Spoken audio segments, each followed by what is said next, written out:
con lo que planteamos la semana pasada de tratar de buscar en una carta o en un libro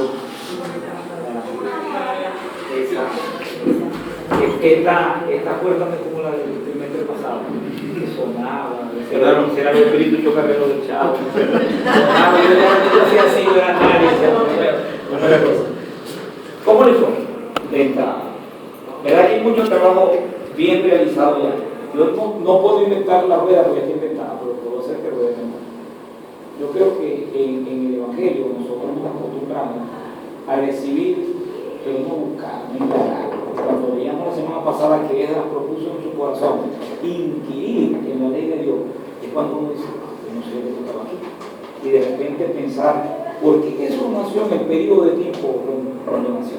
¿Se han puesto a pensar? ¿Por qué nació exactamente en ese tiempo? Si me pudiera decir 2 o 3 acontecimientos o 2 o 3 detalles por lo que ustedes creen que Jesús nació, ¿cuándo nació? ¿Qué había alrededor que facilitaba? ¿Qué creen ustedes? Los registros, que no dimos la semana pasada, o sea, tuvo que ser en ese tiempo cuando se... Ok, el censo fue evidentemente para que naciera donde nació, pero ¿cuándo nació? Tiene que ver la cultura griega con algo, no era el idioma griego antes del inglés de hoy. Se empezaron a desarrollar las ciencias también para que... Absolutamente todo, cuando nosotros vemos el tiempo cuando se cierra la profecía en el Antiguo Testamento con Malaquías y cuando se abre en el Nuevo Testamento, 400 años el Señor callado. Pero ¿qué pasó durante ese tiempo? Ahí vemos a Alejandro Magno. Parece que había un viejito que era rey de Macedonia, tenía platica, entonces el viejito no hallaba qué hacer en las tardes. Felipe se llamaba el viejito, entonces pagó una tarea dirigida, digo. Y un maestro que estaba sin hacer nada, creo que se llamaba Aristóteles, el maestrito. Y se lo llegó a Alejandrino porque pasaba las tardes haciendo algo. Imagínense cómo le puso a Aristóteles en la cabeza a Alejandro así. Entonces, el gran conquistador. Todos esos detalles nosotros vemos, tenían que ver pasado. Y vemos en Daniel y vemos todo eso, esas civilizaciones. Y nada. Yo tuve el honor de estar en un foro sobre la ciencia y Dios. Y entre las personas que estaban allí, yo quiero llegar al pico altísimo, casi no cabía con la puerta. Ahí llegó invitado, no sé qué me invitó. Y cuando me tocó la ponencia mía, tipo estaba muy molesto. Pero yo digo que Dios no se opone a la ciencia. No creo que Dios se oponga a la ciencia, la ha permitido. Y la ciencia no se opone a Dios.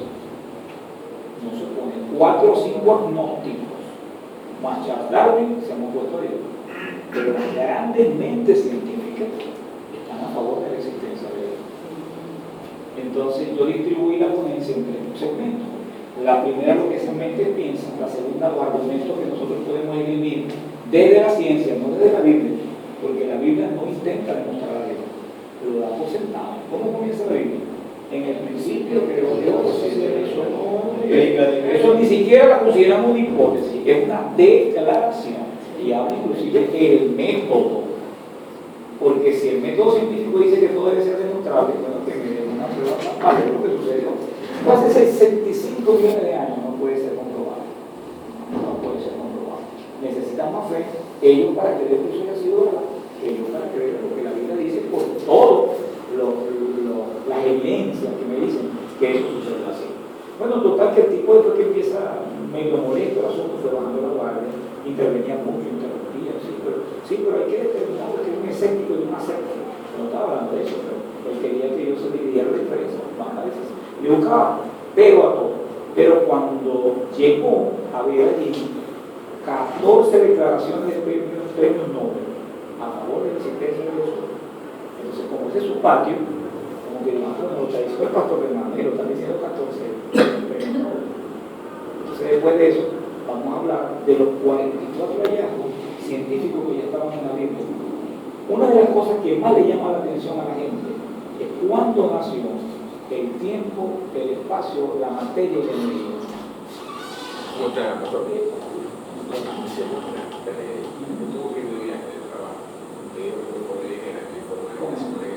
¿Cómo?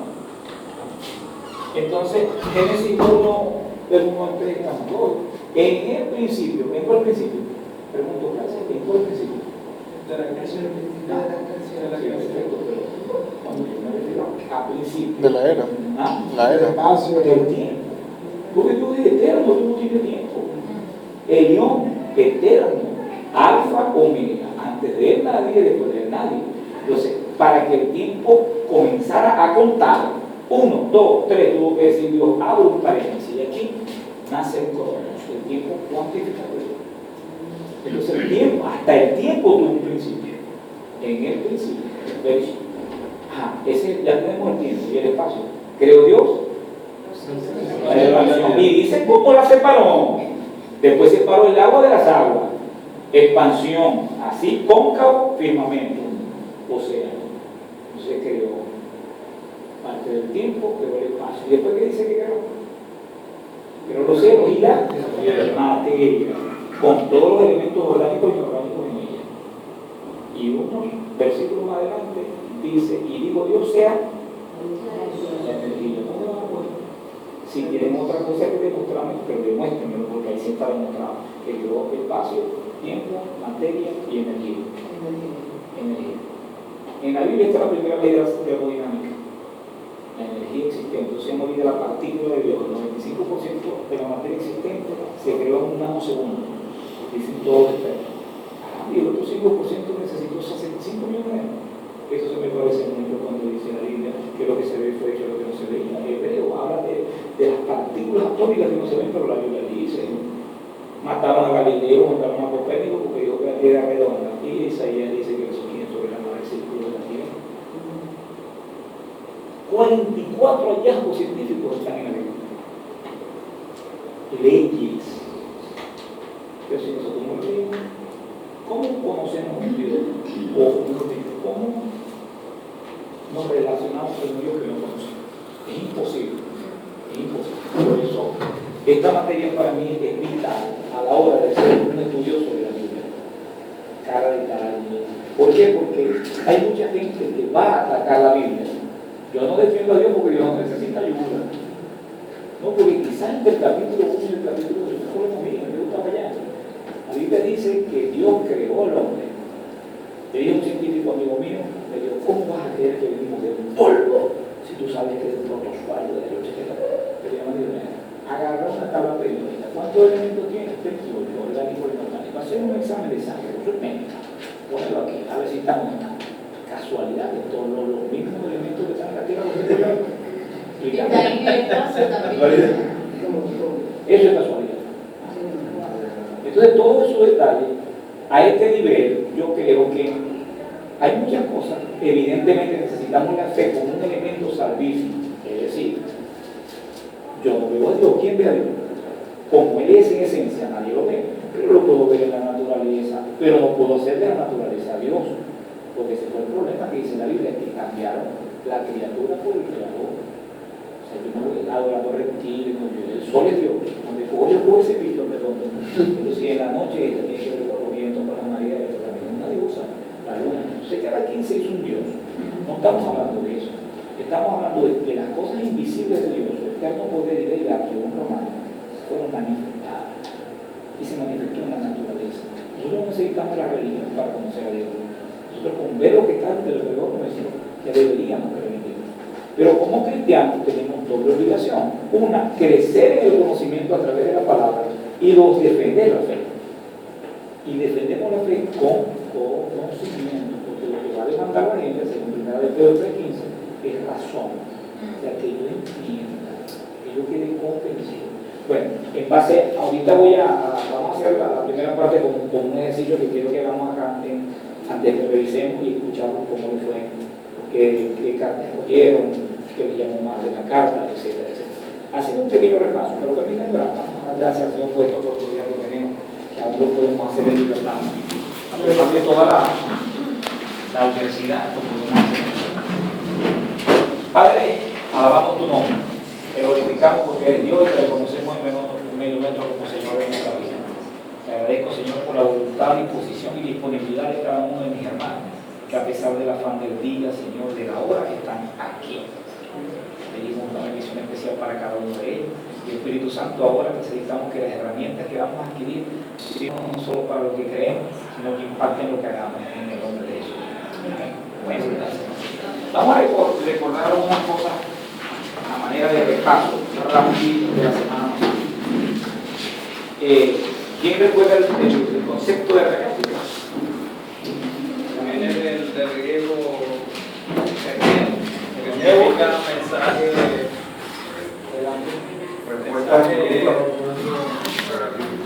Mensaje certero. La etimología que viene de Hermes era eso, que no cambiara el mensaje. El término hermeneo, como verbo, significa interpretación.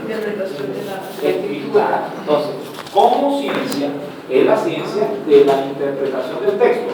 Cuando ese texto de la Biblia se llama hermenéutica sagrada o hermenéutica bíblica, pero se le puede aplicar al niño sí, a la Elías, a la Biblia, a lo que sea, porque son reglas, principios y métodos.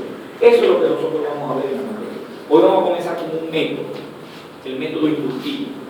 La próxima semana, a la par de la segunda parte del método inductivo, vamos a ver la primera, vamos a comenzar a ver las reglas de la interpretación literal, de la interpretación alegórica, entonces ya tenemos la hermenéutica como una ciencia de la interpretación. ¿Por qué ciencia? Tres cosas. ¿Quién la recuerda? Acabo de decir. Vamos a ver qué. Métodos, reglas y principios de interpretación. Lo que yo les pedí a ustedes se llama el análisis panorámico. Es un principio de cualquier lectura. Yo tengo que hacer una lectura general y saber de qué se trata, quién escribió, a quién se le escribió, dónde le escribió, cuándo le escribió, para qué le escribió, por qué le escribió. Porque si yo no conozco eso, yo saco un versículo de la Biblia para que diga lo que a mí me dé la gana. Y eso, en vez de ser exégesis, que es el hermanito de la hermenéutica, es una exégesis. La exégesis es respetar el significado original del texto bíblico. Pero la eisegesis es obligar a la Biblia que diga lo que yo quiero que diga. Y lamentablemente hay muchos predicadores y muchas tendencias hoy día que manipulan un texto bíblico para su propio placer. Escuchar a un televangelista decir que el pecado original de Adán fue que le robó los diezmos a Dios. O escuchar a su esposa decir el Shaddai son los senos. No lo digo así, pero no quiero ser soez. Son los senos de Dios. Una ignorancia total. Y hay gente en un Congreso Mundial de Mujeres. Se dijo, cuando te refieras a Dios, di Abba, Padre, Shaddai, Madre, o sea que un mundo hermafrodito. Entonces eso viene de ese pirámide, eso viene de Dios que tenía los hombros fuertes, pero los senos grandes. Porque Shaddai en su etimología es un tridor, pero cuando se aplicó a la Biblia era el Todopoderoso. Por cierto que no se escribe separado. Todopoderoso no son dos palabras distintas. Se escribe en mayúscula y se escribe junto, Todopoderoso. ¿Okay? Entonces, cuando uno escucha esas cosas que le dan miedo, a mí me da miedo cuando decir lo que la Biblia no dice. Me voy a convertir en medio. Entonces, por eso es que hay que estudiar la Biblia para que digamos lo que ella dice. Bueno, hablamos de algunos conceptos teológicos. La palabra teología, en su propia palabra, se explica, estudia acerca de Dios. Pero ¿qué podemos estudiar de Dios si nuestra mente es finita? ¿Qué podemos estudiar de Dios? Yo les dije que podíamos estudiar tres cosas. ¿Quién la recuerda? Su persona, su mensaje y su obra. Esas tres cosas las podemos estudiar de Dios. Su persona, ¿quién es Dios? La palabra cosmovisión significa cómo veo el mundo. Hay gente que ve el mundo de diferentes maneras. Yo soy teísta. El teísta cree en un Dios personal, creador, poderoso. Buenas noches. Te bendiga. Qué bueno.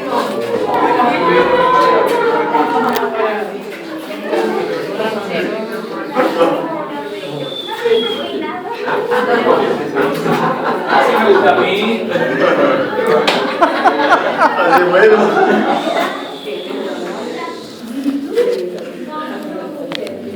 Creo que van a hacer falta silla, ¿no? Por aquí hay una. Y aquí hay una. Perfecto. Bueno, entonces la palabra teología, en un principio solo dijo que era la ciencia de Dios, pero si yo me apego al concepto de ciencia, yo no puedo decir hoy día que la teología es una ciencia. ¿Por qué no puedo decir hoy día que la teología es una ciencia? Porque su objeto de estudio es intangible. ¿Cómo tú puedes? tocar, no lo puedo demostrar. Es un estudio, no es una ciencia de ese aspecto. Entonces, yo no me voy a poner a discutir con los que discuten acerca. Entonces, aquí tú una silla y te cobro barato. Ahora, en la escolástica, en el medioevo, ya por el siglo X hasta el siglo XV, la Iglesia Católica agarró para ellos todo lo que era el estudio de la teología. Y lo que estaba fuera de la teología era herejía, porque no les convenía. Y por eso persiguieron a Galileo Galilei, a Copérnico y tal, porque ellos decían, nosotros no podemos identificar a Dios. Ellos tenían mucho miedo porque habían introducido a la palabra de Dios como fuente de autoridad, habían introducido las encíclicas papales. Entonces, ¿sabes por qué el Papa habla ex cátedra? O sea, él es Biblia cada vez que habla. Él es palabra de Dios infalible cada vez que habla. Por eso es que el Papa que acaba de renunciar eliminó el limbo antes de renunciar. Porque como se lo eliminó siendo Papa, ahora es doctrina. Y él hecho esa lavativa de él. Aplicó después de haber eliminado el limbo, porque el limbo, porque era el purgatorio, y todavía estaba en su función de Papa. Ahora puede decir lo que le dé la gana, porque como aplicó, como renunció, era un hombre que vinculé. Pero bueno, durante siglos la gente dijo, todo lo que diga el Papa en sus encíclicas y en su bula es palabra de Dios. Es palabra de Dios. Bueno, a este nivel nosotros no creemos eso. Y estoy de acuerdo absolutamente con Martín Lutero cuando digo sobre escritura. Yo tenía un profesor canadiense que decía, si no está en la Biblia, yo no lo creo. Puede ser fantástico, espectacular, si no está en la Biblia, yo no lo creo. Y ahorita suceden tantas cosas en la iglesia que uno dice, espectacular. Hay dos verbos que quiero eliminar, me cuesta, pero quiero eliminar de mi iglesia: fascinar y encantar. Creo que los dos tienen que ver con brujería. Sí, serio. Fascinar y encantar. Que de fascinar, de embrujar. Que nos fascinó. Estoy encantado. Pero hay cosas que encantan, ¿no? Sí. Pero lo voy a eliminar para todos menos un quesillo. Me encanta un quesillo. Hermano, no puede ser que uno escuche gente sin ningún tipo de profundidad bíblica y la gente le diga amén.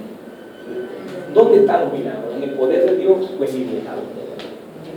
Pero yo sé por qué yo voy a extraer de la metafísica y el superpositivismo el pensamiento donde yo me visualizo y obligo a que Dios haga lo que yo quiera. Si yo puedo manipular a Dios, no lo necesito. Si yo puedo manipular a Dios, no lo necesito. Adelante, hermano, aquí está la silla. Queda aquí, ¿no? Bueno, entonces veíamos que la Biblia como concepto, escogí a George Eldon Ladd, un teólogo británico, porque era un concepto que es menos abstracto. La Biblia es la palabra de Dios dada en lenguaje humano a través de la historia. ¿Qué significa eso? Que aquí contiene pedacitos de lo que yo quiso decir. Toda la escritura es inspirada por Dios, por lo tanto tiene una enseñanza para mi vida, tiene una utilidad. Me enseña su plan, me convence de mi error, me instruye y me corrige los hábitos conductuales. Eso es lo que la Biblia hace. Ahora, es dada en lenguaje humano porque nosotros no podemos imaginar a Dios si no es desde nuestra perspectiva finita. ¿Verdad que? Y a esta hora cobramos teatro. Creo que un caballero necesita buscar una secretaria. Ahí estoy contento y bastante. Eso a mí me emociona. A mí me fascina la clase, hermano. Jesús, de todos los títulos que le entregaron aquí, el único que aceptó fue el de maestro. El de rey, mi reino no es no le nada, no se puede, maestro, bien ahí. Qué bueno, poder tener la oportunidad de compartir de lo que le han entregado. Bueno, entonces la Biblia está hablando en lenguaje humano. ¿Cómo entendemos a Dios? ¿Qué forma tiene Dios? Un tiempo le duele espalda y casi se mueve. ¿Sí o no? Entonces nosotros necesitamos ver un Dios con mano, como oído.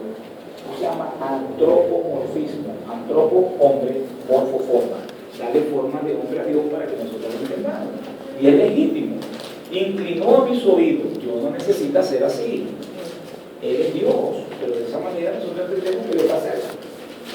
Cuando dice la mano de Dios, hablamos de la omnipotencia de Dios, no porque necesite ser así para asustar a nadie.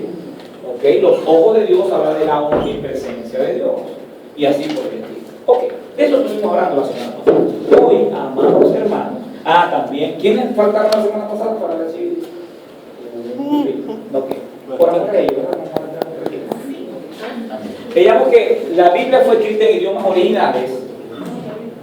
Los idiomas originales de la Biblia son el Antiguo Testamento, la mayor parte de él está escrito en hebreo y una parte minúscula originalmente en arameo, una lengua caldea de origen semítico, es decir, el mismo origen que tuvo el hebreo, que en tiempos del babilónico, al deportarlos, al regresar Edras, que tenía que volver a escribir la ley, dijo, ¿cómo voy para que esta gente que ya se olvidó hablar hebreo pueda leerlo en un idioma que maneje? Y por eso empezó a trabajar con los targums, que eran extractos de la palabra en el idioma arameo. El Nuevo Testamento todo está escrito en griego, pero es un griego oculto. Está escrito en el mismo griego que está escrita la Ilíada y la Odisea de Homero, un griego koiné, y koiné significa común. O sea, no era koiné, el griego común, el griego del pueblo, coloquial, exacto. Entonces, cuando nosotros leemos en la palabra, en nuestro idioma, se supone que si está extraído directamente del griego es una traducción. Si ya está extraído de una traducción es una versión. ¿Correcto? Yo le tengo miedo a las versiones, porque ahora hay tantas versiones para el lenguaje actualizado, entonces se alejan tanto de lo que la Biblia dice en los idiomas originales por facilitar la comprensión. Pero en esa facilitación de la comprensión me puedo alejar del mensaje. Entonces leíamos así en español. No conformes a este siglo, sino transformados por medio de la renovación de vuestro entendimiento. Perfecto, así está en castellano. Si yo le hago un análisis semántico, es decir, de significado, después vamos a ver una clase, lo que es un análisis de forma o morfológico, y lo que es un análisis sintáctico o de orden. ¿Por qué en hebreo vale yo en mi casa? Se diría más igual. Porque en castellano yo no puedo decir yo en mi casa. Tengo que decir mi casa y yo y poner la primera persona de último. Pero en hebreo es hacer énfasis de modelaje. Josué dijo yo en mi casa porque yo voy al frente modelando y dando el ejemplo, los demás me van a seguir porque yo actúo. Entonces, para que veamos más o menos, aquí vamos a ver cómo se interpreta una parábola, porque una parábola es una historia. La propia término parábole significa al lado de, o sea, la enseñanza no está en la historia, está al lado de la historia. Entonces, si yo la interpreto de forma literal, pues voy a hablar del hermano mayor, del papá, del vestido, no, hermano, es el hijo pródigo. El hijo pródigo, la parábola se interpreta como una sola verdad. Todos los demás son elementos secundarios de esa verdad. Pero vamos a ir para allá. Entonces, si yo hago este análisis en castellano, conformarse es sentirse resignado, siglos son 100 años, centurias, transformar es cambiar de forma, renovarse es hacerse nuevo constantemente, y entendimiento es manera de pensar. Si eso es así, el texto dice eso, no se sientan satisfechos o resignados a este periodo de tiempo que te tocó vivir, sino cambien haciendo nueva constantemente su manera de pensar. Y uno dice, amén, hay que hacer constantemente, eso no lo dice la Biblia. Cuando estudiamos cada palabra en el original, nos damos cuenta que conformarse es adaptarse al molde de otro. Que siglos no son 100 años, no se refiere al tiempo, sino a ion, sistema, mundo, era, edad. Transformarse en metamorfo, es decir, entra un gusano que se arrastra y sale una mariposa que vuela. Renovarse como cuando escucho dos emisoras y escucho una emisora y se mete otra. Escucha usted eso que es horrible, que hay que hacer sintonizar. Entonces, renovar es sintonizar. Y entendimiento, evidentemente, de manera de pensar. ¿Qué dice el texto originalmente? Dice, no te adaptamos de este siglo, sino déjate transformar. Te voy a explicar por qué. Ajustando tu visión moral a lo que Cristo piensa. Esto es a su mente. En castellano, todo verbo tiene dos voces: activa y pasiva. Quien hace la acción, quien la recibe. En griego tiene tres. Está la voz media. ¿Quién la permite? Entonces aquí transformarse no dice transfórmate tú, sino déjate transformar. ¿Quién se puede transformar si Dios no lo transforma? Porque si usted puede cambiar sin Dios, ¿para qué lo necesita? ¿Para qué lo necesita? Entonces a veces nosotros decimos cosas. Si es que habéis gustado la benignidad de Dios, pues yo lo leo así en castellano, y pareciera que uno es ocultado. Pero hay dos partículas, ya vamos ahí, no se me, yo lo que quiero es que no se me desanimen porque tenemos en clase. A las 6, a las 7, vamos a ver, en castellano, ¿cuándo sí lleva tilde? ¿Cuándo? Cuando es una afirmación, igualito son en todos los idiomas. Ahora, si yo hablase, si yo fuera millonario, ese sí lleva tilde. No, porque es hipotético condicional. Igualito. Si dice, si es que habéis gustado, sustituye ese sí por puesto que. Es un conectivo, puesto que habéis gustado. Todo cristiano ha gustado de la benignidad de Dios. Entonces no es un condicionante, es un concluyente. Si no tengo un estudio bíblico serio, voy a decir lo que la Biblia no dice. Entonces, hay un gran peligro ahorita con tanta gente que va a internet en una predicación y se sube lo mismo en el púlpito y predica sandeces, porque no ha hecho un estudio serio del exceso y de la hermenéutica, que es la preparación previa. Después ustedes van a ver aquí, que creo que se lo voy a ver, homilética, que es el arte de presentar y predicar un sermón, pero la hermenéutica es el arte de preparar el estudio bíblico con anterioridad, eso hay que hacerlo antes. Bueno, entonces vamos a pasar ahorita a lo que es el primer paso. Todo eso lo vimos la semana pasada. Vamos a pasar ahorita al primer paso del método inductivo, que es la observación.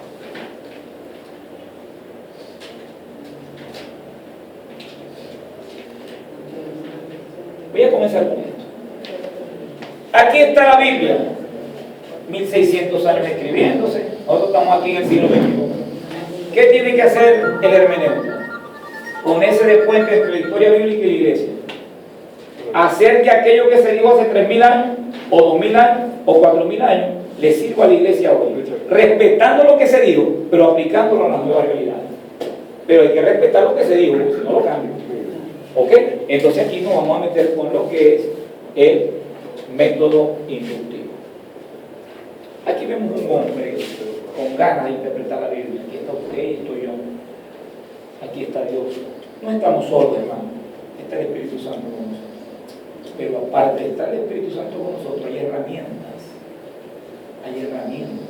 El método inductivo es una de esas herramientas. Tiene 3 pasos. Observo, interpreto, aplico. El método inductivo es todo menos deducción. A ver, aquí me pregunto cuál es el método.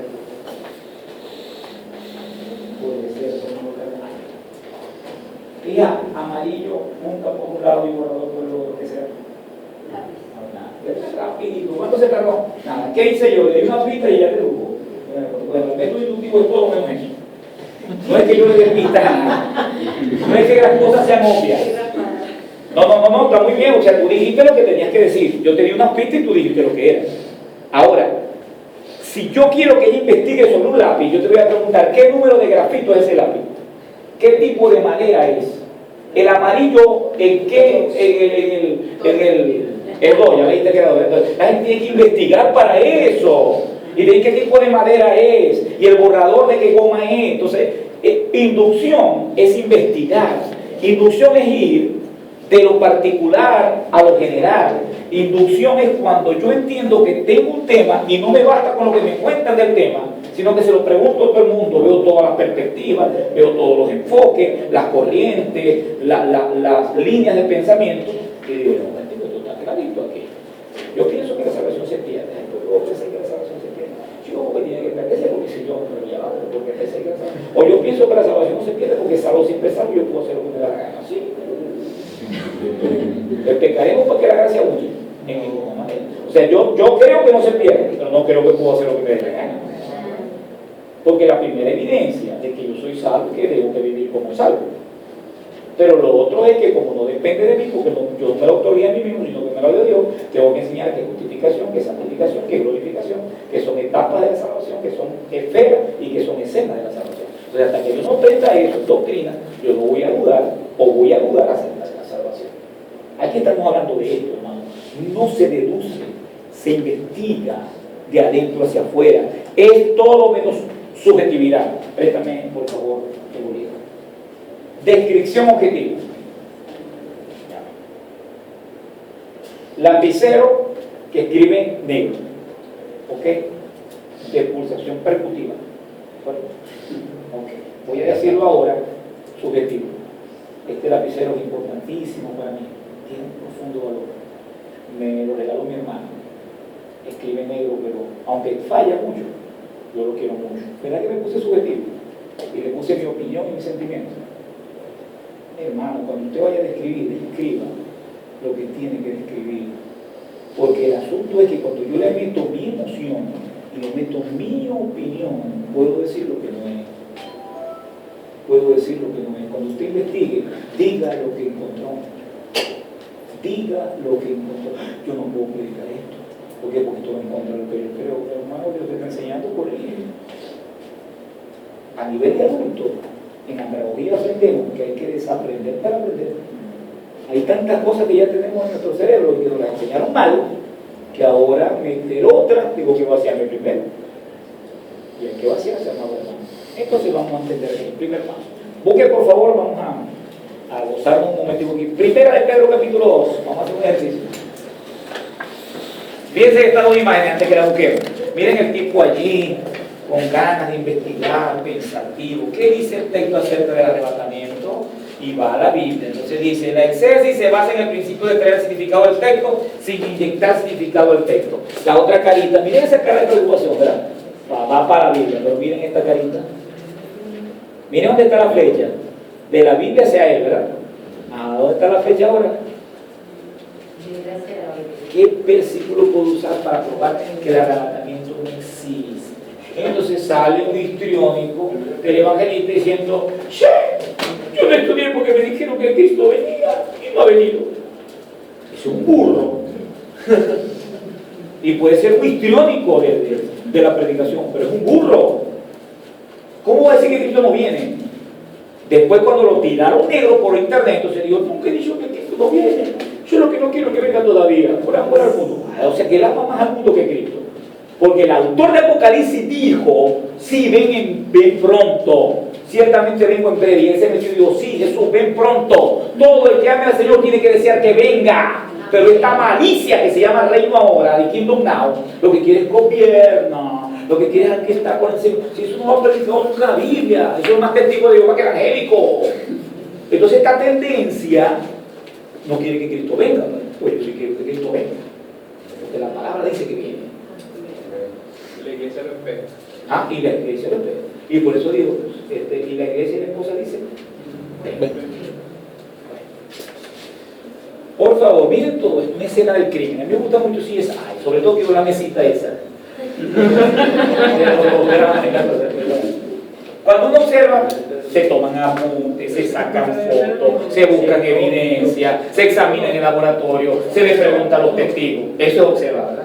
Cuando voy a interpretar, ya yo sé en qué consistió el crimen, pero vamos a estudiar ahora el móvil del crimen. ¿Cuántos están involucrados? El perfil del homicida. Entonces, y después voy a aplicar, entonces vamos a avisarle a todo el mundo, hay un psicópata en serie, y tal, de eso se trata la palabra.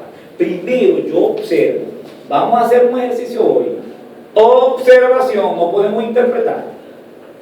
Solo observar. Vamos a hacer un análisis, se llama léxico gramatical. Vamos a sacar los términos que ustedes llamen la atención y vamos a estudiarlo a la luz de lo que dice la Biblia en el texto. Primera de Pedro capítulo 2, versículo del 1 al 2. Versículo Del 1 al 2. Eso es lo que vamos a hacer. Escuchen, Tefa, hoy vamos a trabajar con esto. La tarea de hoy para el próximo lunes son estas. Yo les voy a decir a cuál texto se lo van a hacer. Pero hoy nos vamos a dedicar a los términos como ejercicio. Después usted hace un Tefa al que usted quiera. Yo prefiero hacer evaluaciones continuas, porque de esa manera me hay que hacer examen a adultos, por favor. Más vale que práctica, y usted. ¿Cómo se aprende a leer? Leyendo. ¿Cómo se aprende a orar? Orando. ¿Cómo se aprende a investigar? Investigando. Ok, lean por favor. Primera de Pedro 2, 1 y 2. Quiero que alguien lo lea en voz audible, pero el resto va a anotar las palabras que le llamen la atención de todo eso. Aquí ahora. Desechando pues toda malicia, todo engaño, hipocresía, envidia y todas las detracciones. Dice detracciones. Sí, son detracciones. Desead como niños recién nacidos la leche espiritual no adúltera, para que por ella crezcáis para salvación. Ok. ¿Necesitamos leerlo otra vez o ya todos estamos? Ok. Por favor, pregunto, ¿cuántos verbos hay aquí? Desechando. Anunciado. Desear.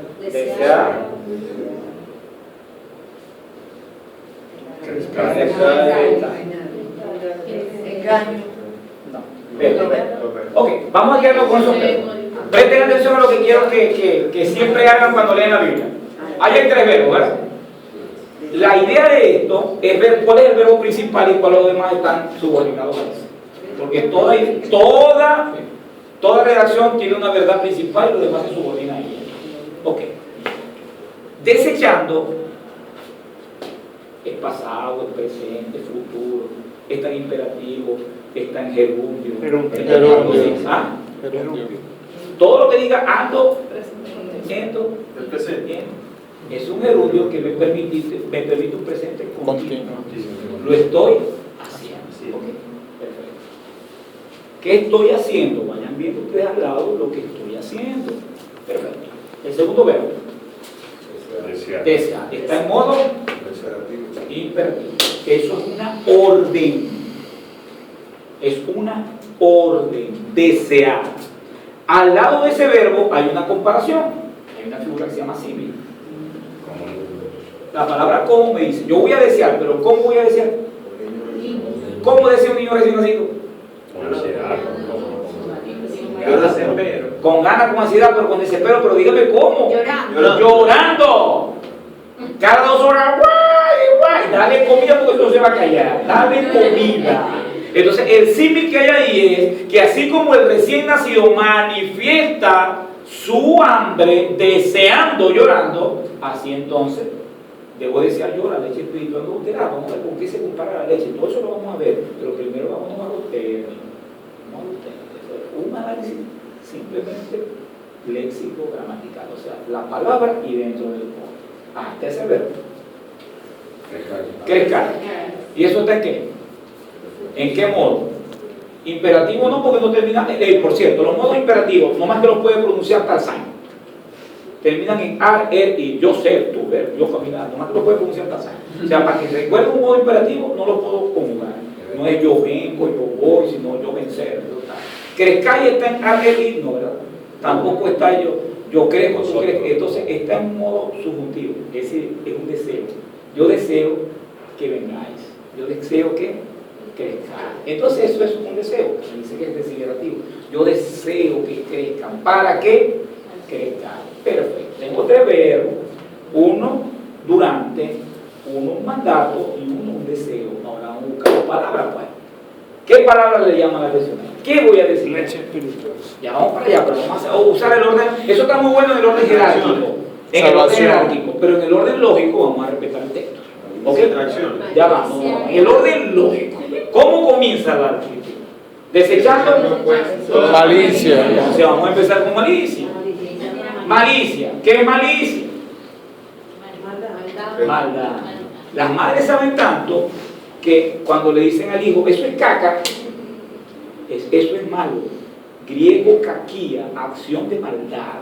Por lo tanto, Pedro no podía concebir que hubiese un cristiano que en su corazón hubiera la actitud no de errar el blanco, sino de hacer lo malo. Cuando voy a buscar en el diccionario, maldad no lo puedo buscar solamente en el diccionario castellano. Voy al Bain, por cierto que les debo lo dividí. Cuando lo fui a buscar, hice así como en las pulgas, en las playitas. Impresionante. No se puede preguntar. Y para colmo, paquete de 100, paquete de 100, paquete de 100. Se lo encargué y me lo van a enviar. Es impresionante cómo subió eso. Así que el próximo lunes, ya viernes, me llega la cajita de 100 divididos. Porque no son en CD tendría que ser varios. Si pasa el número de cuenta sería mejor, porque ahorita el efectivo está como difícil. Sí. Bueno, ahorita yo se los anoto ahí. Yo se los anoto. El número de cuenta. Ahí hay 686 libros, hermano. Cuando usted se mete en diccionario y concordancia, hay que buscar el griego, el hebreo, el pain, que aquí ya está le da un numerito, aquí este numerito tú lo mandas a otro diccionario y ahí se va a dar, hermano, facilita este trabajo bárbaro. Vamos a encantar. Ok.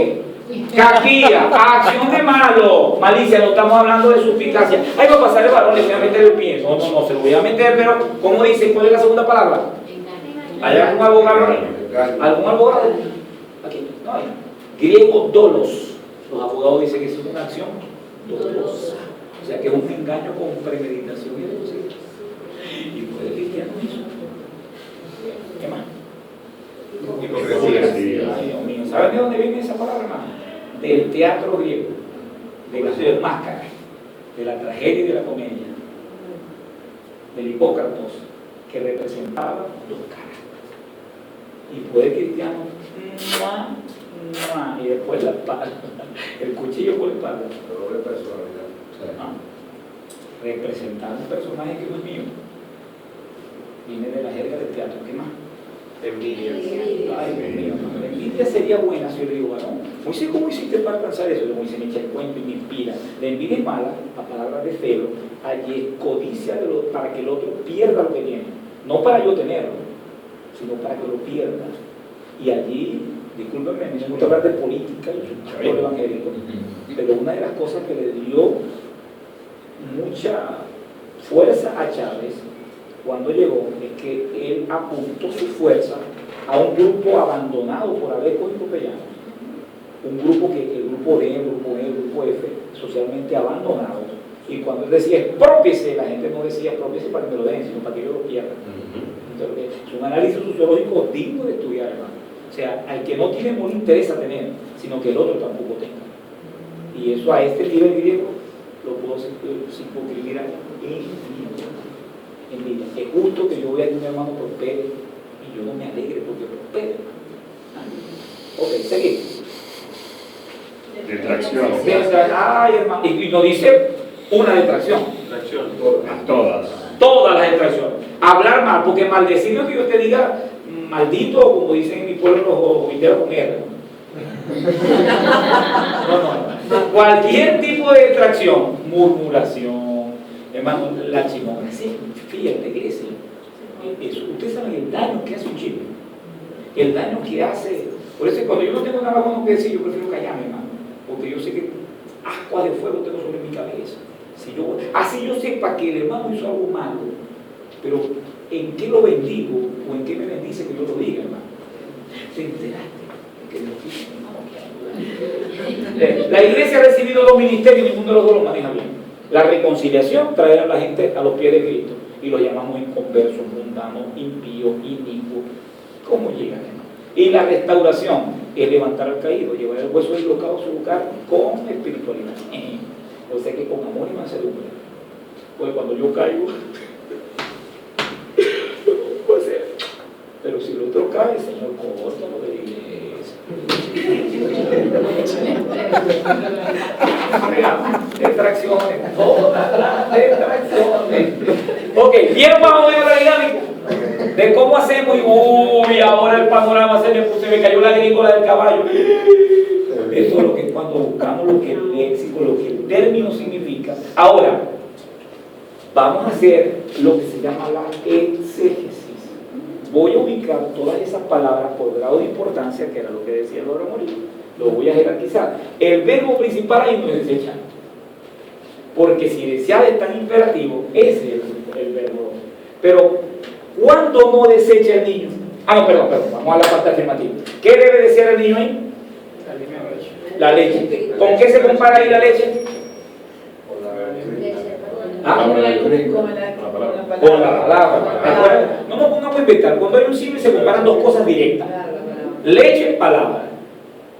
Niño recién nacido con nuevo creyente. Nuevo creyente. Son las comparaciones directas. Un niño debe desear porque tiene hambre. ¿Cuándo no desea el niño? Aparte de la satisfacción. Aparte de la satisfacción. Porque esa es una razón natural, porque no, pero una razón que no sea normal. Cuando esté enfermo. Cuando esté enfermo. De resto dormido así. Sí. Con el chupón. Por una ansiedad natural que está encontrándose con todos los músculos. Pero les quiero decir algo. Ahí hay un niño enfermo. Perdón, leche espiritual, ¿cómo la califica? No adulterada. Primero, al calificar la leche, que es el sustantivo, como el adjetivo espiritual, ya me está diciendo que no está hablando de leche, sino de la palabra. Pero la leche espiritual debe estar no adulterada. ¿Se le puede dar un plato de mondongo con un niñito? No, lo mata. Porque no está ni licuado, porque no está preparado orgánicamente para recibirlo. Ok, pero tampoco le puedo dar leche materna de un día para otro. También pierde nutrientes y se convierte en un elemento patológico. Entonces, ¿con qué se está adulterando? ¿Qué quería decir Pedro? Se está adulterando con dos cosas: con los judaizantes y se está adulterando con los gnósticos. Eso adulteraba la palabra. Se está mezclando con filosofía y se está mezclando con leyes. A estos nuevos convertidos de Capadocia, de Bitinia, ¿se vieron porque hay que hacer la tarea que le mandé a hacer la semana pasada? Porque si no hago eso, no sé quién escribió la carta, a quién se le escribió, dónde vivía, por qué vivía. Entonces los de Capadocia, los de Bitinia, los de toda esa gente estaban en la diáspora, es decir, estaban viviendo rodeados y veían salir la gente de la iglesia y después se metían en el templo de Diana. Estaban aquí adorando y después se metían allá hasta con la sacerdotisa. ¿Qué cosa? Una fiesta. Y orgía. Entonces, ¿vieron con qué se estaba combinando? Entonces ya tengo positivamente el sí. Comparo al nuevo convertido con el recién nacido, comparo la leche con la palabra, comparo el adulterio de la filosofía y del humanismo con el peligro de contaminarme. Ok, ¿por qué no deseo entonces? Porque estoy enfermo. ¿De qué estoy enfermo? Perdón. Ay, ¿qué me pasa hoy? Todo niño que desea, come, tiene el derecho a ¿qué? A crecer, para que crezcáis. El propósito de alimentarse de una leche materna es que la leche materna produce dos cosas: nutrientes necesarios y anticuerpos necesarios para crear un sistema inmunológico que me proteja, que me autoproteja. ¿Qué quiero decir, amada iglesia Filadelfia? Que si no tenemos doctrina, cualquier cosa nos muere. Gloria a Dios por eso lo digo.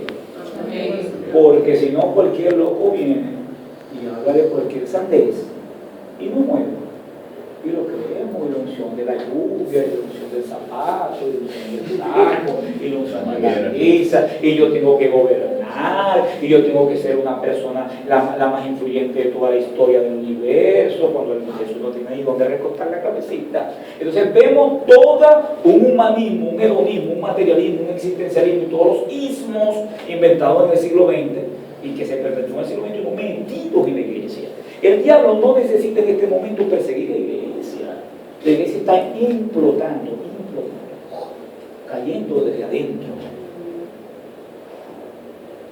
A todo aquel que tenga espíritu juvenil lo queremos invitar para el sábado. Hay una actividad del Ministerio Juvenil. Me llama poderosamente la atención algo en Filadelfia, que los jóvenes, que son la mayoría, que se definen jóvenes, están involucrados y comprometidos en todos los ministerios. Pero una de las preocupaciones al reunirme con el pastor Ender y David, que me manifestaban algo, es que como grupo etario, es decir, que comparten una generación, no están haciendo un ministerio juvenil fuerte. Y eso lo podemos clasificar de los 14 a los 30 años, más o menos lo subdividan. No conozco todavía al líder de adolescentes. ¿Quién es el líder de adolescentes? Leonel Arrieta, la esposa. Pero entonces lo que quiero decir es que, ¿por qué no reunirse en un espacio y en un tiempo para jóvenes? Y de ahí el sábado me invitó David, voy a estar disertando el tema, aceptando el desafío generacional. Porque es que el testigo hay que pasarlo. Yo ayer jugué, no me quería para ver, no quería venir, me duele todo. Jugué 14 innings ayer, hermano, 2 juegos. Cuando iba a parar, me dolía todo, porque ya no es lo mismo, son 48, casi 49. Entonces, no es lo mismo. Pero es importante mantenerse en conexión con estos jóvenes, porque ahorita la mayoría de los ministerios juvenil son clubes. Son clubes de entretenimiento. O sea, para que no se vayan de la iglesia, entretenimiento rápido, ahora, el compromiso cristiano. Pero tampoco puede ser Biblia. ¿Por qué? Porque es un crecimiento integral. Darle el momento para la recreación, para el esparcimiento, para llenar las necesidades. Y por eso de ayer jugué con los muchachos, los 14 y no pinche 6, miren, mal, muy hinchado. Pero uno se mantiene allí en conexión con los chavos, y por eso quieren andar con uno. Ahora, si no se mete al viejo, por eso yo quiero invitar a la iglesia que no se meta al viejo. Sí, de verdad, porque si cada quien está en su compromiso, pero pierde la perspectiva. Inclusive yo invito a los padres, porque si los padres no decodificamos el idioma de los hijos, nos alejamos mucho de ellos. Y tenemos que estar en contacto permanente para hablar como ellos hablan. No se vaya a vestir como ellos se visten, pues no vamos a ver ridículo. Ok, para que crezcáis. Ahora veamos de qué está enfermo ese niño. ¿Por qué no crece ese niño? Está todavía en Egipto, no salió de Egipto, está en el mundo. Pero allí en el texto. Por la ¿Qué ¿qué está haciendo yo? Interpretando y aplicando. Segundo y tercer paso. Observando. En el texto. Porque no tiene una buena alimentación. No, ¿por qué no se alimenta? En el texto léalo. Está enfermo de malicia, de engaño, de hipocresía. Eso lo tiene enfermo. Esos son antígenos que lo contaminan. Entonces digo, no puedes desear si no desechas y no puedes crecer si no deseas. No puedes desear si no desechas. No puedes crecer si no deseas. Eso es lo que está diciendo dos versículos, 1 y 2. Estudiamos todos los. En la Biblia no hay una palabra por gusto, no hay una preposición por gusto. Yo soy bendecido. ¿Cuántos son bendecidos aquí? Amén. Los demás están dudando, ¿verdad? ¿Cuántos son bendecidos? Amén. Pero ¿dónde somos bendecidos? No solamente la gracia de ser salvos. Hermano, pero el texto dice, primero, hemos sido bendecidos en Cristo, en los lugares celestiales. Y la preposición en es esfera. O sea, dentro de. Me meto en Cristo y en los lugares celestiales. O sea, posicionalmente yo he sido bendecido, pero no significa que no voy a tener guerra aquí. ¿Okay? Porque Efesios me ve en los lugares celestiales, pero me ve andando con Cristo, me ve luchando con Satanás, porque si no me va a dar la armadura. Entonces nosotros, yo bendecido con toda bendición espiritual, pero ¿cuál es el texto? Te dice cuál. El Padre me adoptó, el Hijo me redimió, el Espíritu Santo me selló. Eso es lo que dice la Biblia. Y eso nosotros lo aplicamos a todo. A todo. Yo tengo que declarar que soy trillonario si no trabajé. Pero no la declarario del cielo, como soy hijo del Rey del Rey. Porque no tiene sentido que nosotros más que algo tomemos de la palabra lo que a mí me conviene, pero lo que no me conviene no lo tomo. La mayoría de las bendiciones en la Biblia están condicionadas. Tomo lo fácil. La única bendición no condicionada es la gracia. La gracia es un regalo no merecido. Hay requisitos. Y yo tenía debería decir a los anterior prerequisitos. Lo debo cumplir con anterioridad. Si no hay bendición. Si no hay bendición. No, porque yo voy a prosperar en todo. Por Efesios 1, sí, pero te dice, nunca se parte de tu boca anterior de la ley, sino que era conforme a lo que está escrito, y todo te saldrá bien y será prosperado de todo. Pero antes de ser prosperado de todo y todo te saldrá bien, no se me debe apartar de mi boca el libro de la ley, y debo hacer conforme a lo que está escrito. Entonces, de eso se trata, hermano, que nosotros podamos ver los términos. Ahora quiero hacer un ejercicio. Esto no se hace, pero esto es griego maracucho, para aplicarse a ustedes. Para que entendamos que en nuestro idioma a veces no nos llegan las palabras como están en el original y que se cambian no por querer hacer un mal, sino para que entendamos. Por ejemplo, ¿cuántos conocen a Jesús resucitado conversando con Pedro, diciéndole, Pedro, ¿me amas? Sí, Señor, yo te amo. Fácil, Señor, Pedro me ama, Señor, yo te amo, Pedro me ama. ¿Verdad que dice así? En castellano. Pero la palabra usada cambia. Él le dice, Cefas agapao. Y ella responde, Yeshua, yo fileo. O sea, pero tú me amas con amor agape, pero no me aquí hablando de agape. Y él le dice, Señor, yo te fileo como filadelfo. Yo te quiero con amor de hermano. No importa, pero pacientemente. Le vuelve a preguntar, Cefas agapao, ¿me amas como yo te amo? Y yo, Señor, yo te quiero con amor de hermano. La tercera vez le pregunta y le dice, ¿solo me quieres con amor de hermano? Y me imagino que Quiriquita, maldita sea, no lo pongas. No, tú lo sabes todo. Enséñame a amarte, no te amo. Como tú quieres y te mereces tu padre. Cambia un poquito o no cambia un poquito la situación. Cuando yo digo me ama, no entiendo.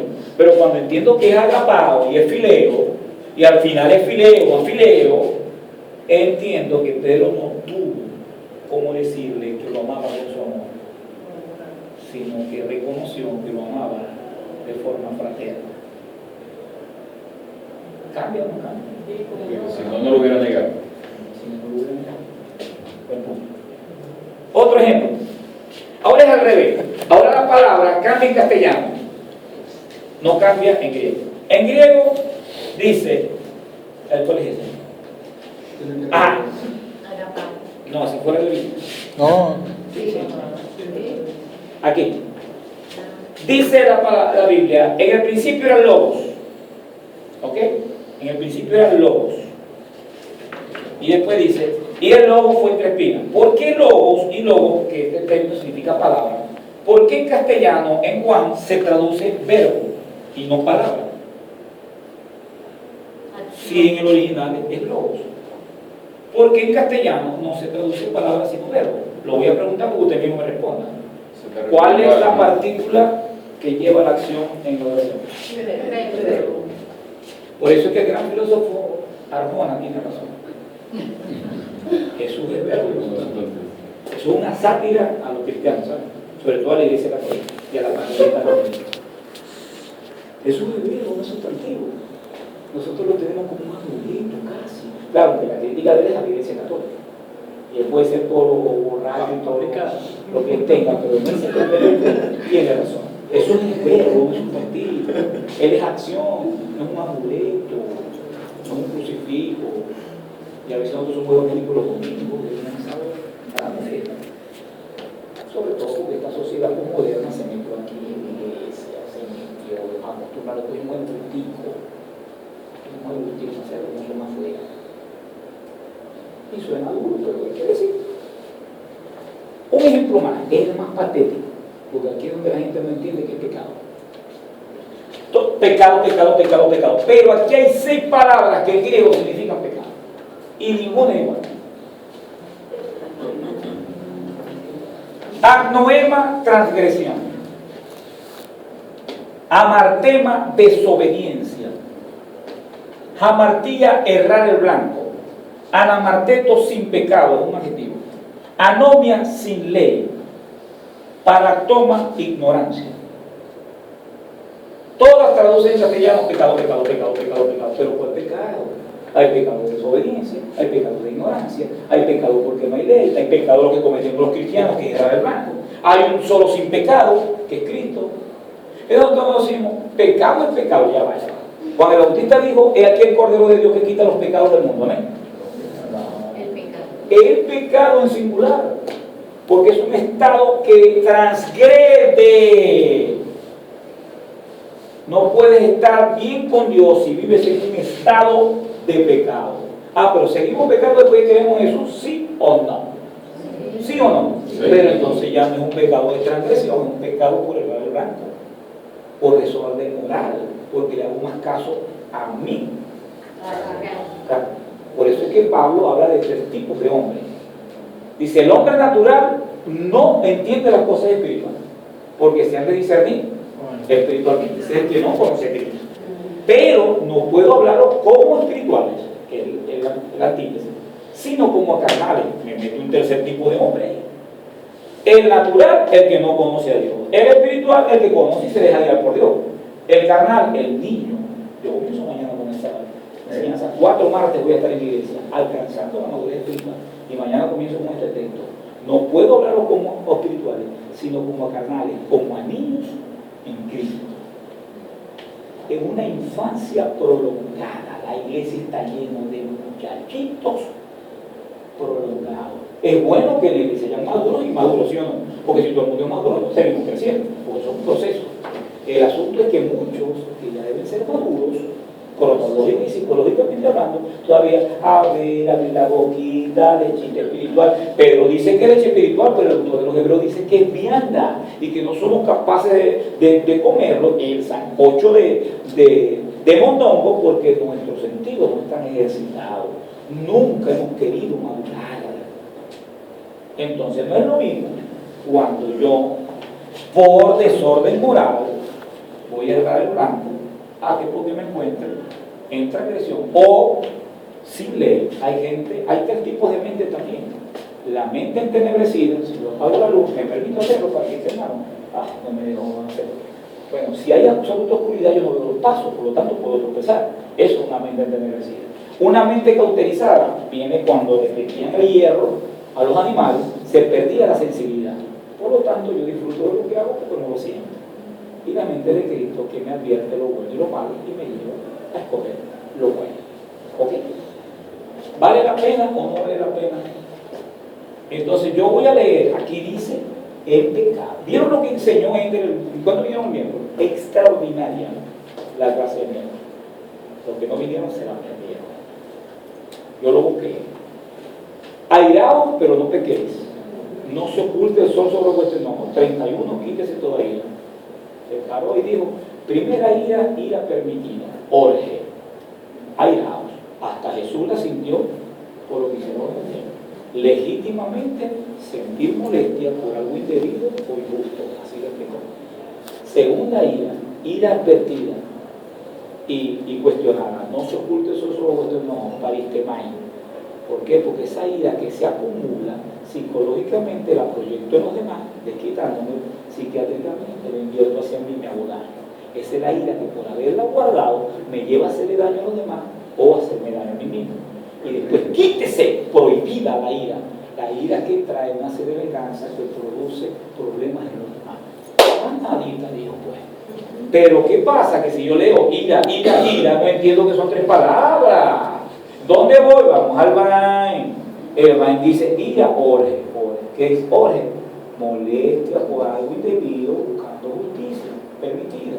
La otra, cuestionar y limitar. No se oculte eso sobre esto, no.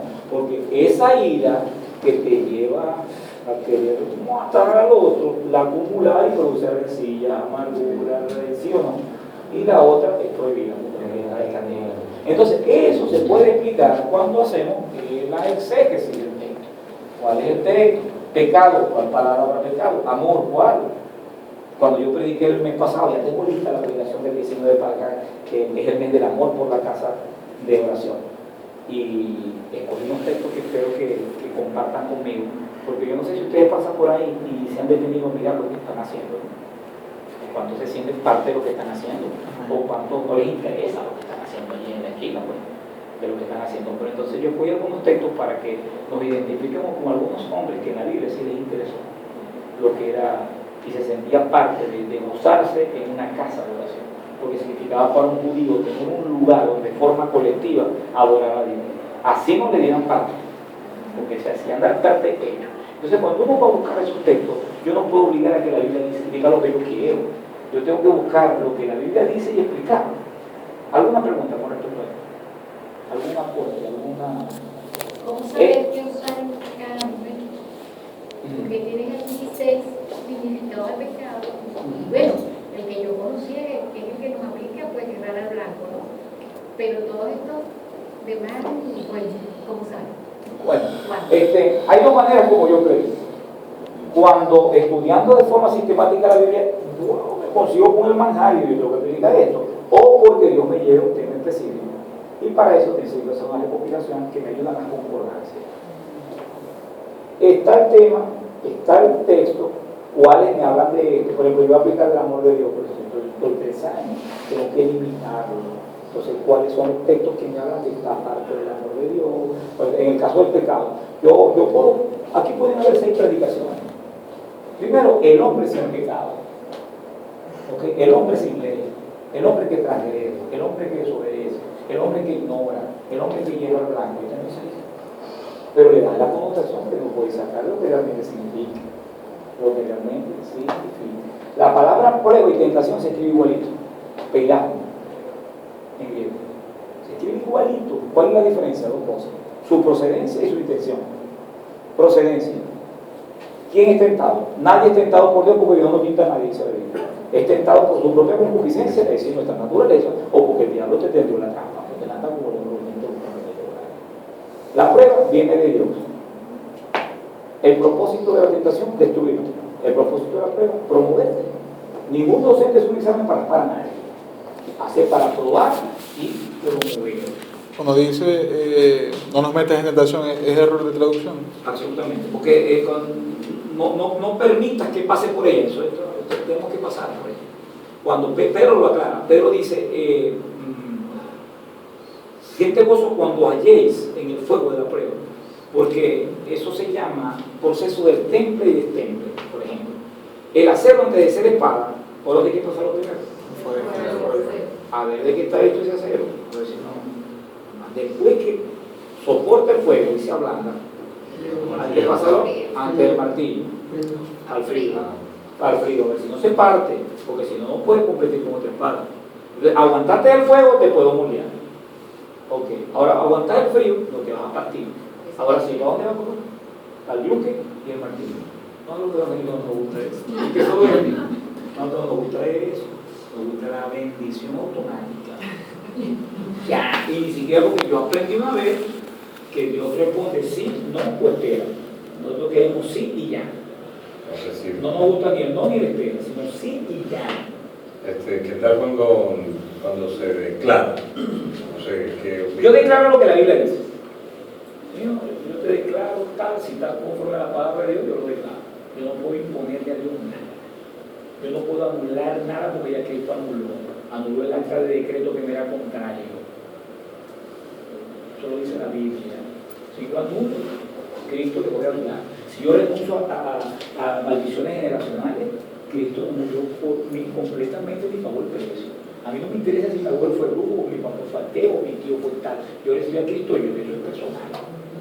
Entonces esa tendencia moderna y metafísica de las renuncias a maldiciones generacionales es porque la gente no quiere que hayan problemas en la vida. Y Dios murió en Cristo Jesús en la cruz, pagó el precio completo. Usted va a declarar algo conforme a la palabra, si no, no lo puede declarar. Porque si la Biblia dice que declaro esto, que lo declaro. Dime. Cuando usted utiliza la expresión de el que no quiere madurar, ¿se refería a errar el blanco o a transgredir? Ok, eso es muy importante, muy buena pregunta. Primero, ¿será que todo ser humano de manera deliberada, estoy hablando del ser, recuerden que es un individuo, el ser que nace, crece, se reproduce, y bueno, eso se llama ciclo vital. ¿Puedo yo mismo parar ese ciclo vital, sí o no? Absolutamente sí. Absolutamente sí. Si yo a los 11 años, en vez de estar en la escuela, me estoy robando un carro y me brinco la cerca y me meten un tiro en la frente, yo interrumpí ese proceso. Claro. Entonces es deliberativo por transgresión. Es deliberativo por desobediencia. Entonces, Dios quiere que todos crezcamos. Esa es la idea. ¿Para qué crezcamos? Preposición para significa propósito. El propósito de desear no es quedarse malo. Es que todos crezcamos, maduremos. Ahora, la palabra teleios, que se traduce en el castellano mal traducido como perfecto, realmente no significa perfecto, sino maduro. Hasta el varón perfecto. Perfecto en cuanto a inmaculado nadie, Jesús. Pero cuando la palabra, el castellano, Reina Valera o la versión traduce en perfecto, realmente quiere decir maduro, el que ha alcanzado todas sus facultades mentales, emocionales, espirituales y aún físicas. Me decía. Hay una teoría de la inspiración verbal y plenaria, y habla de la palabra teonestos, soplada con fuerza. Soplada con fuerza. No me lo explicaba ya, ¿no? Okay. Y me mandan segunda de Timoteo 3:16. 3:16, ya te explico. Hay dos tipos de respiración. Esta respiración que hacemos cuando dormimos y cuando cantamos, la respiración diafragmática. La parte más grande de los pulmones es la parte de abajo. No entiendo por qué no lo hacemos. Si la parte, por eso es que se aire frío. Bien. Esa no es la respiración teonesta. La respiración teonesta es esta. Lo que Dios hizo con sus palabras, porque la sopló como al hombre y le dio vida. Cuando la Biblia dice que toda la escritura es inspirada por Dios, Él le dio vida a la palabra. ¿A través de quién le dio vida a la palabra? De los hombres inspirados. Ahora, la inspiración plenaria dice que toda la palabra, toda no segmentos de la palabra, porque los católicos dicen, sí, pero que la Biblia habla de Dios, pero habla del diablo. O sea, que la Biblia contiene la palabra de Dios. ¿Por qué el católico dice eso? Porque le conviene meter al Papa, meter a la tradición, meter a la patrística y a la historia como fuente de autoridad. Si yo digo que toda la palabra es inspirada por Dios, lo va a cortar muchas veces a él en contra. Las teorías de la inspiración. ¿Qué inspiración? Según este humilde servidor, la supervisión de parte de Dios para que los hombres que él escogió escribieran sin error. Eso para mí es inspiración. Supervisión de parte de Dios, infalible. La palabra infalibilidad es exactamente. Hay una palabra en anglosajona, lo que pasa es que nosotros todo lo convertimos al castellano. Si se puede decir chutear, googlear, nosotros decimos inerrancia. Pero la palabra inerrance en un sustantivo anglosajón significa sin margen de error. Entonces, los hombres escribieron. Ahora, ¿cuál es el único evangelista que le pone nombre a las enfermedades de la sanidad? Lucas, porque era médico. Si Mateo lo comenta, dice, faltaron 4 denarios allí, eso es lo que se le va a cobrar para ti. Entonces, cada quien escribe conforme a lo que sabe, y Jesús lo permite. Dios lo permite porque Él no le cambió la profesión a nadie. ¿Qué le dijo a Pedro? Le dice, lo que tuviera que ver es la carnada y el tipo de pez que va a pecar. En vez de ser purvina y lisa, va a pecar como hombres. Así es Dios, hermano. Nos utiliza conforme a lo que nosotros somos. Porque eso se llama experiencia adquirida. Dime. Pastor, con respecto a lo que dice, yo he visto a lo largo de mis años que muchos pastores, a propósito de su carrera, las prédicas se repiten. Y yo me puse a analizar eso, no sé si lo malinterpreto, pero he visto, y yo llego a la conclusión, que primero tenemos que agarrar la Biblia y después a lo último decir lo que yo sé. Porque hay muchos pastores que son doctores y van a hablar toda la Biblia con respecto a su profesión. Y es cortica, porque la palabra es inmensa, es infinita. O sea, haciendo lo que usted hizo, este estudio, con 2 versículos, imagínese que tiene, no sé, millones de versículos. Okay. Por un lado bueno y por el otro no. Yo voy a decir lo que me dijo mi hija después que salimos de mi alma.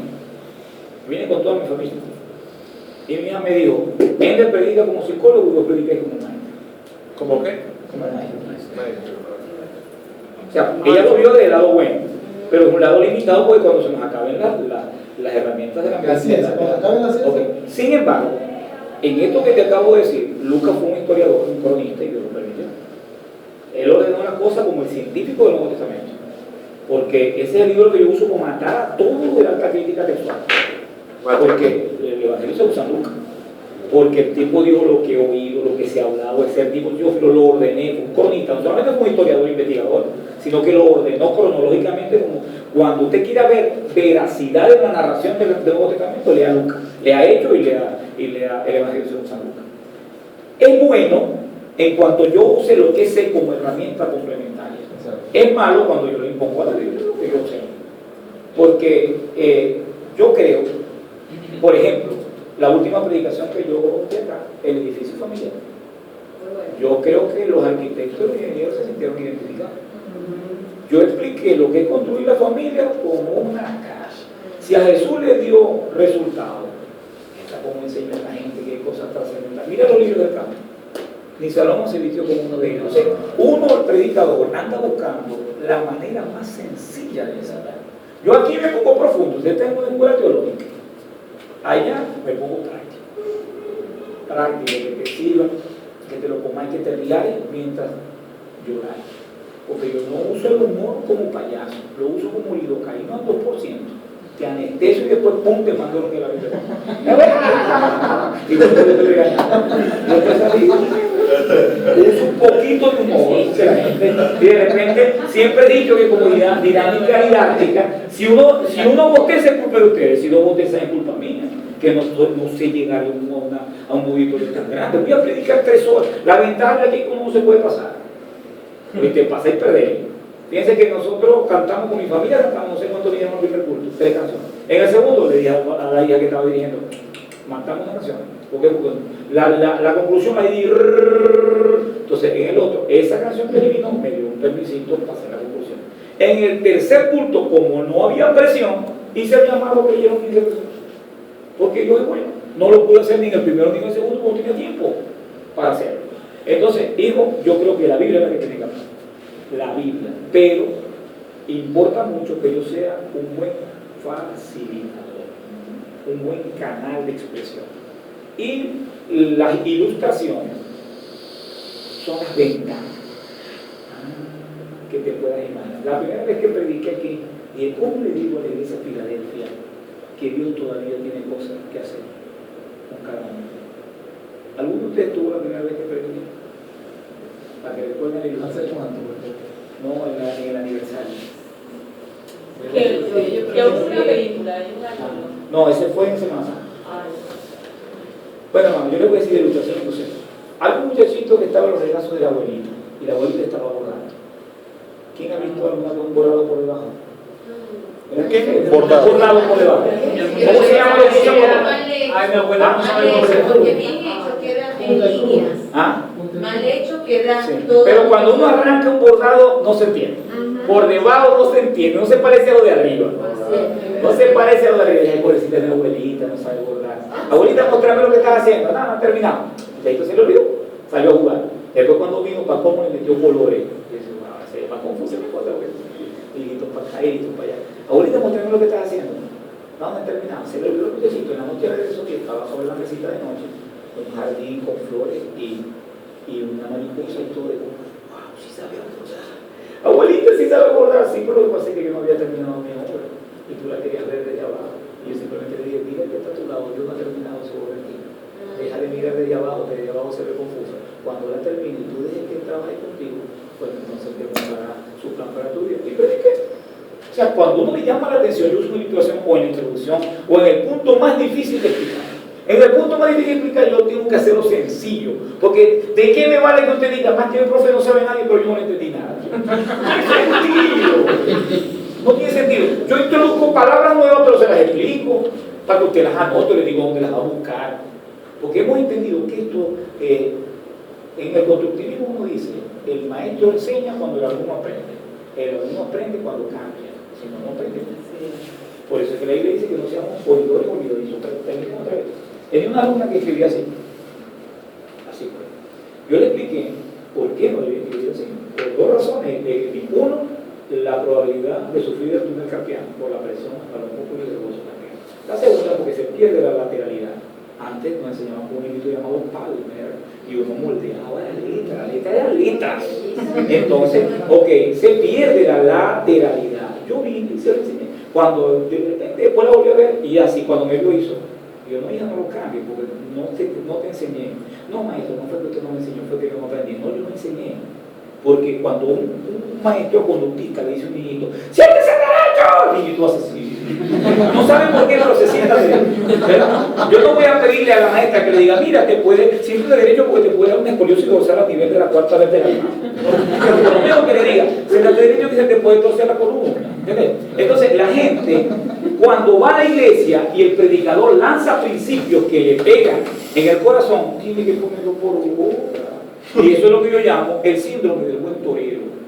Yo observo, explico, interpreto, aplico. Era lo que estaba haciendo yo ahorita. Al final de cada predicación, el torero tiene que hacer así, al corazón de la gente. Y la gente dice, Dios mío, ¿qué yo te voy a cambiar? Estoy haciendo la cosa mal porque la palabra me habló. Si yo hablo mucho de mí, pues yo soy enemigo de Dios, me dijo, hermano, de mí. Cuando Dios te dice algo para mí, dame lo que Dios puede hablar. Pero eso que Dios me dijo, agarra un versículo y no lo vuelven a agarrar más nunca en la predicación. Y nunca predican, sino que cuentan la historia de cuando. Y gloria a Dios, aleluya. Saquen a esos predicadores la muletilla, lo que vean que no quieran. Cuando dicen gloria a Dios, aleluya, su nombre, gloria, quien vive en Cristo y a sus hijos, victoria. Y te dicen, no dicen más nada. Más nada. Y si no se ponen súper motivadores. Porque yo creo en la motivación. Pero no puedo hacer del púlpito una aldea motivacional. Yo creo en la terapia, pero no puedo hacer todo el culto una terapia. Cada cierto segmento, tantos meses, voy a incluir una predicación terapéutica. La gente se la llora ahí, a confrontar. De repente vamos poniendo motivadores y verdad, vamos a hacer mejor. Tengo mis temas, hermano. Yo trabajo con algunas universidades Y me pidieron los temas, sinergia, proactividad, desarrollo de potencial humano, pero evangelismo. Porque si yo digo desarrollo de potencial humano, di que eres rico, tú eres bueno, di que eres bueno, así como no, la psicología a mí me sirve para diagnosticar el tratamiento con la Biblia, que quien transforma el corazón. ¿Alguna otra pregunta, algún otro aporte? Porque no quiero avanzar porque después nos ponemos con la estructura ya. Fíjense eso. Uno ve la Torre Eiffel y dice tremenda torre, así mira el detallito. Eso es lo que vamos a hacer la próxima semana. Los detallitos. ¿Cuántas palabras tiene la oración? ¿Cuántas oraciones tiene el párrafo? ¿Cuántas comas? ¿Cuántos puntos y seguidos? Si los párrafos están relacionados.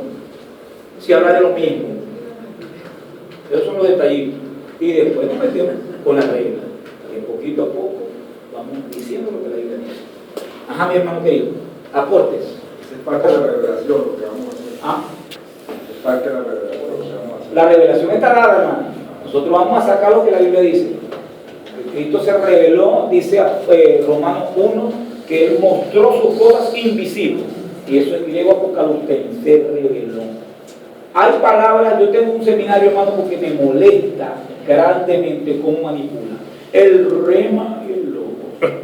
El logo es la palabra revelada y el rema es la palabra viva que Dios te da, que parte de lo que dice eso. Se usa indirectamente como se usa espíritu y alma. El crono y el cairo se da dentro del crono. Entonces, aquí tenemos que, debemos, hermano, discúlpeme, pero yo acá vine como un colaborador y gracias al Señor que me ha abierto puertas, porque yo soy amigo de él desde hace tiempo. Y para serles honesto, circunstancialmente nos encontramos el año antepasado en un foro y yo después lo busqué como amigo. Estaba explotado, hermano, estaba haciendo tantas cosas que dije, si no me escuché y me tiro de la pila, me tiro de la pila. Con demasiadas responsabilidades y cargas. Y él fue un oasis. Me dijo, compañera de la iglesia, pero quiero unas cosas que Dios me está entregando.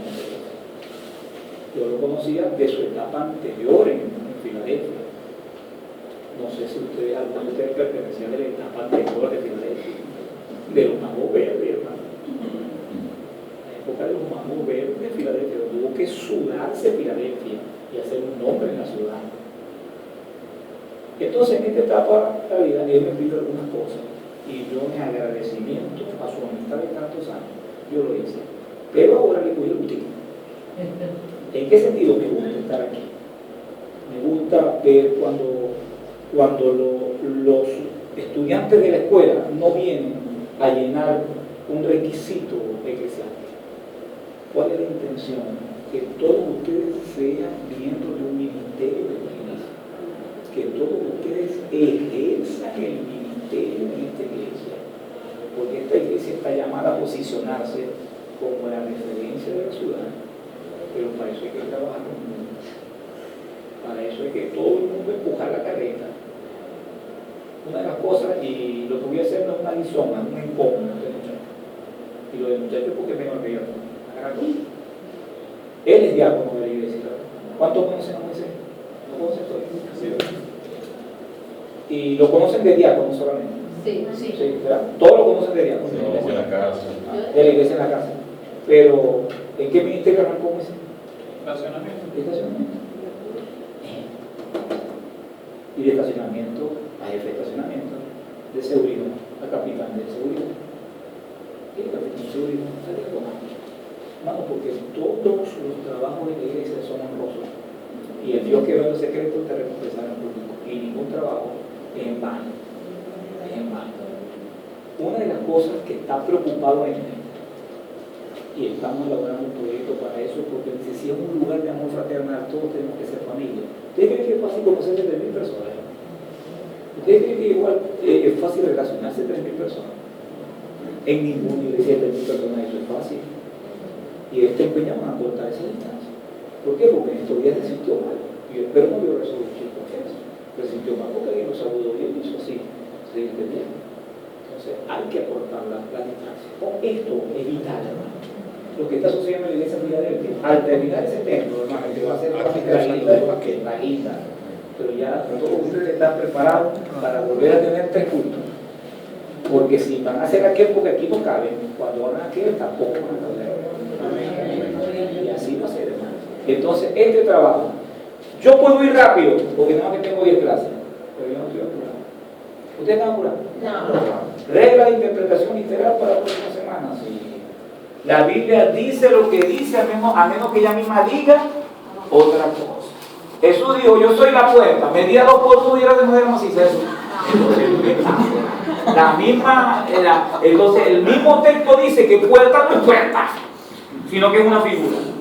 Pero cuando el contexto dice que es, no digamos otra cosa. De eso vamos a hablar la semana que viene. Cómo ir armando esas cositas, por favor. Mientras tanto, como yo tengo que pasar nota, usted va a escoger el texto que usted quiera y va a traerme todos los términos que escogió y su significado, tanto en castellano como en el diccionario bíblico. Pero ahorita griego, el diccionario bíblico literario. ¿Qué significa ese texto? ¿Ok? Vamos a orar. Hermano, discúlpenme, quiero volver a preguntar, porque después me preguntaron varios, pero los traje hoy. Cualquiera. Agarre, ustedes escogen, yo escogí hoy 2 días que es bastante. No les voy a pedir a ustedes mucho, de repente los 2 versículos no es mucho. Si ustedes cogen, por ejemplo, un término, un texto, y se repite alguna palabra, es porque esa palabra es importante para ese texto. Entonces se va a buscar alguien que signifique esa palabra dentro de eso. Y como dicen, creo que en Efesios, seamos bendecidos con toda bendición de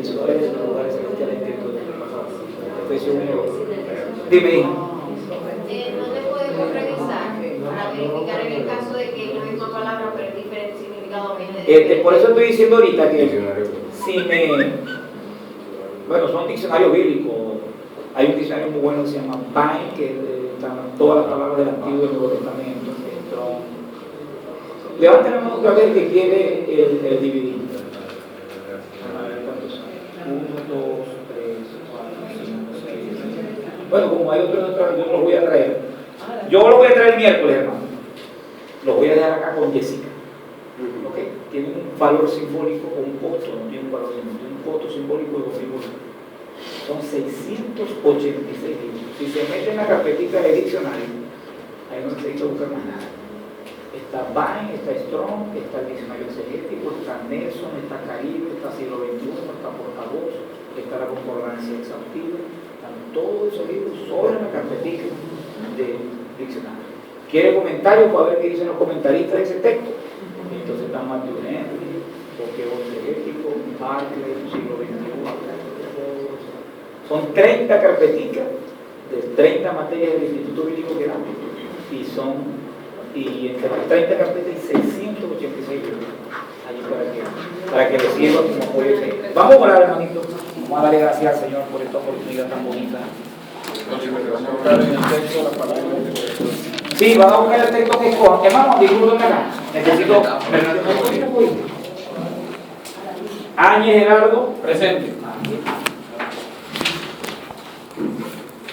Oye, ¿qué? 30.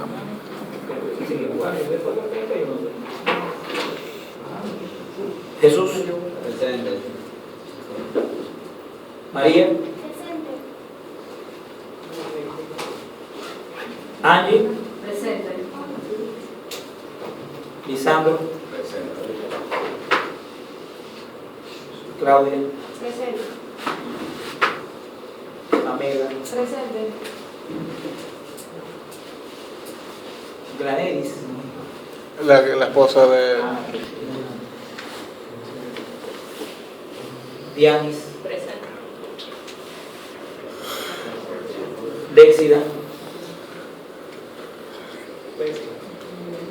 Arquímedes. Ustedes saben que antes en Maracaibo colocaban Epiménides, Arquímedes, Eurípides, ahora son Yubilis. Eso habla de la cultura. Antes leíamos griego, antes leíamos Arquímedes, Epiménides, Temístocles, ahora son Yubilis, o como suenen. Isabel, María Isabel. Sí, presente. Daniel. Presente. Elías. Profeta, ¿no? Dali. Presente. Natalie. Presente. Juliana. Presente. Yuras, sí. Juras. José, de buena gente, este Soto. Clarisa. Carla. John, aquí. Diana. Lady. John Torres. ¿Y el otro John quién? No vi, entonces el otro está ausente, llamado. John Villamizar. Sí, Villamizar. Ricardo Presente. y Luis. Perfecto. Bueno, amado, Dios los bendiga y me lo guarde. Les dejo entonces el miércoles con... Pastor, nuevamente la tarea. La tarea. Usted va a escoger un texto como el de hoy. La tarea. Disculpe, hermano, yo ¿la trajeron escrita o no? La compartimos. No me dejen comenzar a hablar el lunes. Comenzamos compartiendo la tarea. Porque no, tráigame el lunes. Vamos a comenzar compartiéndolo para yo colocarle la nota aquí como intervención de clase. ¿Qué es la idea? Ajá, entonces la tarea. La tarea ustedes van a escoger un texto como el que escogimos hoy. Van a seleccionar los términos que más les llamen la atención. Me van a decir cuáles son verbos, cuáles son sustantivos, lo que usted escoja. No de todo, lo que usted escoja. Es un verbo. Y el significado de ese. No, ustedes lo cogen. Bueno, hagamos el caso al Manucito. Busquemos el Salmo 119. Colocándole el significado de la palabra, tal cual como lo hacemos. Colocando el significado como lo hicimos hoy. Solo observaciones. Solo observación. La semana que viene comenzamos con interpretación. Análisis semático. Señor. Y vamos a orar. Vamos a orar. Vamos a orar.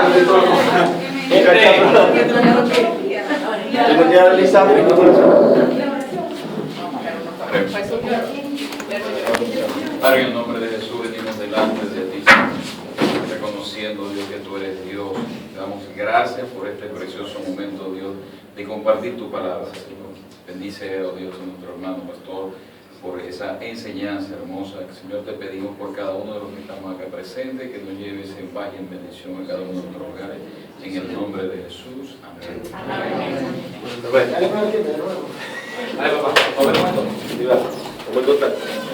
Recuerden la actividad del sábado. Hay que verlos aquí. En la actividad del sábado. Nosotros somos